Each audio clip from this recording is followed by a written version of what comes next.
Amables televidentes, arrancó el Telematutino 11, como siempre agradecidos de que un público tan inteligente nos permite entrar a vuestros hogares. Que tengan un feliz jueves. Buenos días a todos, buenos días Jacqueline Morel. Buenos días Ramón, buenos días República Dominicana. Comienza Telematutino 11 en este jueves 20 de marzo. Como siempre, un placer que estén con nosotros. A esta hora de la mañana vamos a hablar de algunos de los temitas de actualidad. Hoy también tenemos la participación del doctor José Joaquín Norberto Vargas. Él es director de cirugía cardíaca del Ohio Health Mansfield, autor de Muerte Física y Resurrección y Vivencias de un cirujano cardiólogo. Ya ustedes saben las cosas que tiene que decirnos este gran profesional de la medicina que nos honra con su participación en el programa. Ramón, dicen que ¿cuál es el órgano más poderoso? Dice el cerebro o el corazón. ¿Con qué se toman las decisiones? ¿Con el corazón o con el cerebro? Con el cerebro. Sin embargo, tú sabes que el corazón es 3.7 más poderoso en las emociones y en todo que el cerebro. Sí, además, todo el mundo se muere cuando el corazón se para. Bueno, le damos la bienvenida. Por cierto, el doctor Norberto fue el primer dominicano, médico dominicano, en realizar un trasplante cardíaco. Sí, ya ustedes saben, con el doctor vamos a hablar de medicina, pero vamos a hablar de esos libros. Uno de los cuales fue un bestseller en el 2015, el otro lo va a poner en circulación esta noche. Bueno, bienvenidos y quédense con nosotros en esta mañana. Señores, en este país, cualquier persona con poner algo en la red o con tomar alguna acción cualquiera, adquiere una nombradilla extraordinaria. Hoy hay uno de los titulares principales de que el Tribunal Constitucional fue apoderado de un recurso por el tema del transitorio de la Constitución que le prohíbe a Luis Abinader repostularse. Pero resulta que hay un transitorio similar para Danilo Medina. Pero aunque se declare inconstitucional ese transitorio, él no puede reelegirse. No puede, porque hay un artículo que es el verdadero candado, que es el artículo 124. No sé si varió de número o varía la Constitución, que dice que el presidente y el vicepresidente son electos por un periodo de 4 años, pueden repostularse una vez y nunca más. Después no pueden repostularse. Existe ya ese candado.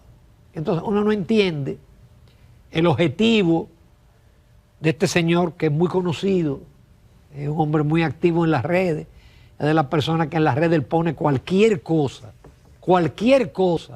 lo que usted no se imagina, él lo pone en las redes. Bueno, ya estará en manos de los integrantes del Tribunal Constitucional y de los expertos juristas dominicanos en opinar al respecto.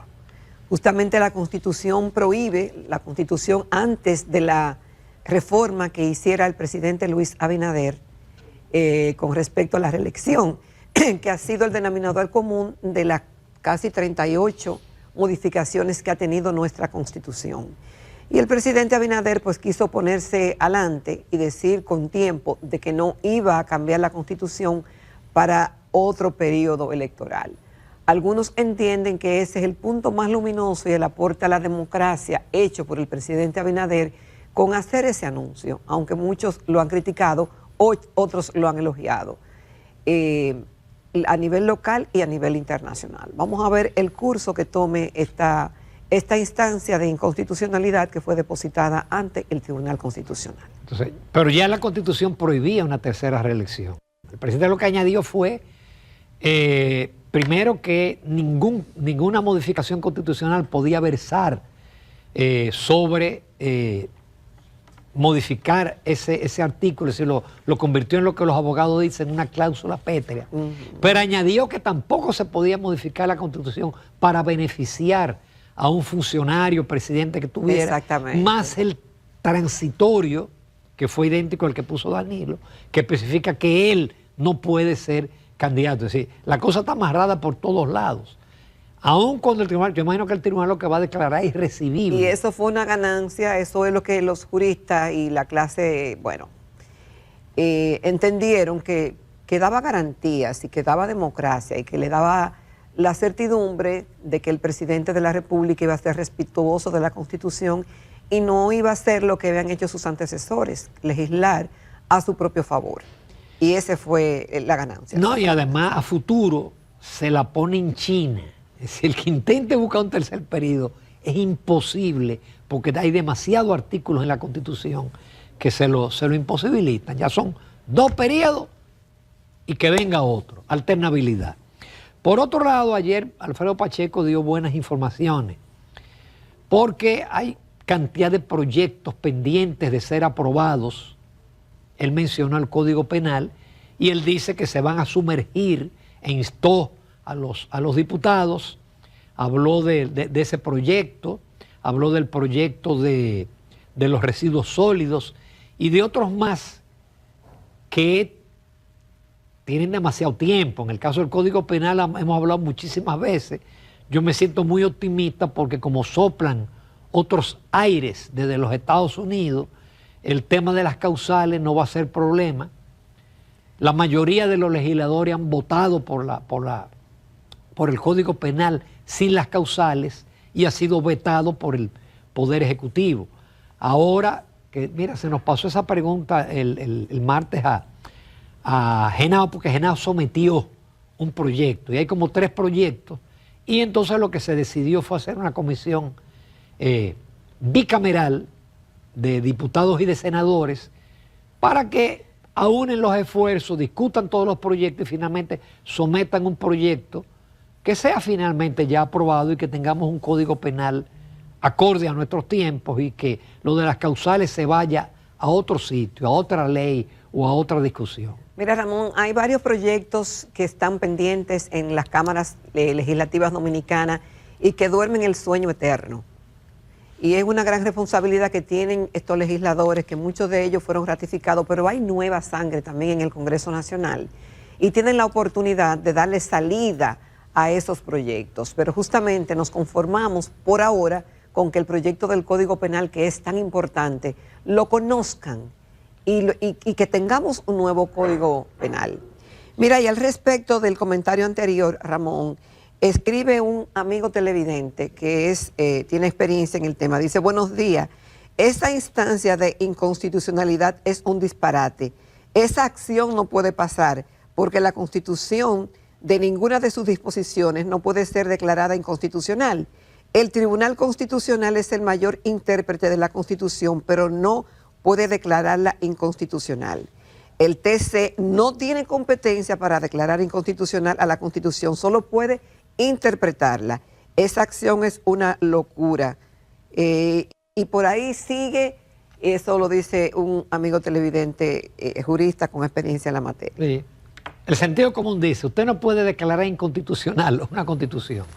Usted declara inconstitucional leyes, decretos, resoluciones, disposiciones administrativas, etcétera. Aunque aquí ha pasado, fíjate que el Tribunal Constitucional no legisla y sin embargo el Tribunal Constitucional legisló en el caso de los candidatos independientes. A ellos le sometieron a recurso por un caso de una persona que no fue candidato por un tema de una alianza y entonces ellos se dispararon y legislaron porque crearon la figura de los candidatos independientes que no existe en la Constitución ni existe tampoco en la... ¿Tú crees que fue una legislación que ellos hicieron? Eso es lo que dicen la mayoría de los invitados que han desfilado por aquí, abogados, políticos, y es verdad, porque ellos crearon una figura que no está en la Constitución ni está en la ley electoral, el candidato independiente, que existe en otros países, pero bueno, hay que ver qué dice la Constitución en esos países. Esto es irrecibible, es lo menos que va a decir pienso yo, el Tribunal Constitucional. Ya veremos. Por otro lado, en el ámbito económico, ayer la Reserva Federal de los Estados Unidos, que es el equivalente a los bancos centrales, se reunió y por segunda vez consecutiva mantuvo fija la tasa de política monetaria. Pero además, claro, de manera muy conservadora, pronosticó que la inflación iba a ser al final de año mayor a la estimada y que el crecimiento de la economía norteamericana iba a ser menor a lo proyectado. Todo esto por la incertidumbre y las políticas de aranceles del presidente Trump. Claro, La Reserva Federal se cuidó mucho en su comunicado y no mencionó en absoluto la parte de que todo eso obedece a la incertidumbre y a la pérdida de confianza de los consumidores y a la parálisis de la inversión que ha provocado las amenazas de Trump de aranceles y la imposición de aranceles, porque hay 25% a todas las importaciones de aluminio y de acero. Pero esa es la situación y eso no es una buena noticia para la República Dominicana, porque eso mantiene altas las tasas de interés en los Estados Unidos y nos obliga a nosotros a mantener también la tasa alta, porque si nuestras tasas son muy bajas, se podrían producir fugas de capitales de jugadores sofisticados que invierten en instrumentos del Tesoro o en instrumentos de la banca en los Estados Unidos. El panorama no es fácil, hay pronósticos todavía peores que lo de la Reserva Federal. Por ejemplo, Blanchard, un economista, profesor del Instituto Tecnológico de Massachusetts, que fue el economista principal del Fondo Monetario, él dice que hay un 50% de probabilidad de recesión en la economía norteamericana. Si en la economía norteamericana hay recesión, bueno, pues vendrán menos turistas, habrá menos remesas y todo eso va a impactar. Pero si hay inflación en los Estados Unidos, prácticamente la mayoría de nuestras importaciones son de Estados Unidos y luego van a aumentar de precio las cosas que importamos de los Estados Unidos. Ramón, aunque no llamaron las cosas exactamente por su nombre, las interpretaciones que han hecho los expertos en la materia, todo apuntan de que esta decisión de la Reserva Federal obedece a la impronta del presidente Donald Trump y las políticas que ha tomado, las decisiones, las medidas administrativas que mantienen en vilo a la población, a los agentes económicos, a las bolsas, y nadie se ha quedado indiferente, ni ninguna economía del mundo se ha quedado indiferente. Algunos que no han tenido cambio, pues están siendo muy cautelosos a la hora de tomar decisiones. Y el Banco Central mantiene los tipos y prevé 2 recortes este año, pero la rebaja de sus previsiones de crecimiento, rebaja las previsiones de crecimiento y eleva la inflación. Esto, y ellos ya lo dicen los titulares de periódicos tan importantes, de medios como de Estados Unidos y también de Europa como El País, de la caótica política económica del presidente Donald Trump. Aumenta la incertidumbre, dicen, sobre la economía de los Estados Unidos y la Reserva Federal hace esa advertencia. ¿Con qué? Con las decisiones que ha tomado, aunque no lo dice con su nombre. Entonces, esperar para ver. La Reserva prefiere no moverse tal y como se esperaba. El Banco Central mantuvo los tipos de interés en un rango de 4,25 a 4,50, en medio de una neblina de la dirección de dónde va la economía de los Estados Unidos después del regreso de Donald Trump a la Casa Blanca. Entonces, ¿qué ha pasado, Ramón? Ahora se estima, ya tú lo dijiste, que el crecimiento será menor, que la inflación será alta. Y en medio de este panorama, el presidente del Banco Central, Jeremy Powell, pronunció una palabra que algunos consideran como maldita, porque la usó en la pandemia y creó una catástrofe, y fue la palabra transitoria. Y entonces, en medio de que la situación transitoria por la que está viviendo Estados Unidos, ahí entonces se interpreta con que vienen fantasmas del pasado sobre la economía norteamericana y que eso lo puede poner en apuro y por tanto puede poner en apuro al mundo. La Reserva Federal aún proyecta 2 recortes de 0,25 en los tipos de interés oficiales hasta dejarlo entre 75 y 4% al final del 2025. Pero eso es... Cada día, Ramón, eso puede cambiar. Pero eso es si no aumenta la inflación. Si aumenta la inflación, la receta será aumentar los tipos de interés. Sí. Porque ese es uno de los instrumentos que tienen los bancos. Para usted enfrentar la inflación, aumenta la tasa de pobreza. Por aquí llegamos a tener una tasa de política de 8.5 en el año 22. Ya la tenemos en 5.75. Entonces los bancos centrales usan la tasa de política o para frenar la inflación, y cuando la bajan es para abaratar el crédito y para estimular la economía. Si por ejemplo en Estados Unidos suben los intereses, ¿qué significa eso para República Dominicana? Que aquí van a subir más los intereses, que ya están altos. La tasa promedio anda por encima del 15. Pero además el costo de endeudarnos se nos eleva. Exacto, es decir, los préstamos. Es decir, los préstamos, de lo que sea. principalmente la parte de, y eso es un manejo normal, usted toma, aquí se toma préstamos para cubrir el déficit fiscal, pero toma préstamos para cambiar deuda vieja por deuda nueva. Es decir, usted cambia, amortiza un préstamo y coge otro préstamo, pero si ese préstamo usted lo tiene que tomar a una tasa de interés más alta, entonces su costo de endeudamiento es mucho más alto y eso le pone el presupuesto todavía mucho más apretado. Ramón, y si eso se le añade, mira, que tú sabes que se hacen proyecciones de crecimiento, no solamente del año en curso, sino que se pronostica cómo crecería con las variables que se tienen 2025, 2026 y 2027. En el caso del 2025, las previsiones de crecimiento apuntaban en el PIB norteamericano 2.1%. Ahora, a marzo, solo esperan 1.7%. Entonces, las previsiones de crecimiento para el 2026 y 2027 también empeoran. Y lo hacen además en un amplio rango que denota la gran incertidumbre que vive Estados Unidos. Y cuando se menciona esa palabrita, Ramón, incertidumbre, y eso sí, óyeme, hay que ponerse a pensar y a tener planes estratégicos. Trump aplicar los aranceles a Canadá, a México y a Europa. Eso, ya hay una guerra comercial con China y eso afecta el comercio internacional y va a provocar una recesión global. Mi artículo de esta semana va muy dirigido en esta dirección. Se llaman factores estacionales, incertidumbre en el tipo de cambio. Esa es una frase que la dijo el gobernador del Banco Central. Ahí yo pongo todos los datos, porque el presidente dijo que el 24 fue el año que hubo más apreciación y que menos se depreció la moneda. No, yo en el artículo pongo cómo fue la depreciación en los gobiernos de Leonel Fernández, en el gobierno de Danilo Medina, y lo que ha pasado de septiembre para acá, y especialmente de diciembre para acá. Por ejemplo, al día 18, pues tengo que entregar el artículo el miércoles, de diciembre aumentó el tipo de cambio de 61.32 a 63.20 el día 18, pero ya ayer 19 estaba en 63.26.